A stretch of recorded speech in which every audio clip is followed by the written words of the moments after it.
Hi, I'm Rick Friedman. I'm looking forward to bringing my location lighting workshop to Imaging USA. This is a hands-on location lighting workshop that we've taught all around the globe. It's a workshop everybody gets to shoot in every situation through every different lighting setup.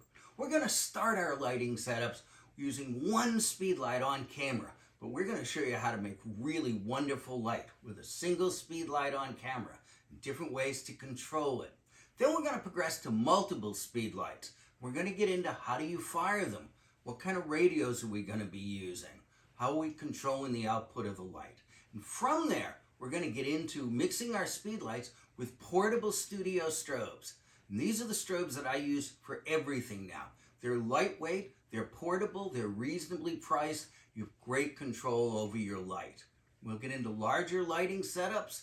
And then following that, we'll begin to work with LED lighting. There's some wonderful continuous lighting equipment out there now. We're going to be working with ring lights and wands, adding colors, controlling colors, and then we're going to get into a little bit of light painting. So, hope you can join us at Imaging. Look forward to seeing you there.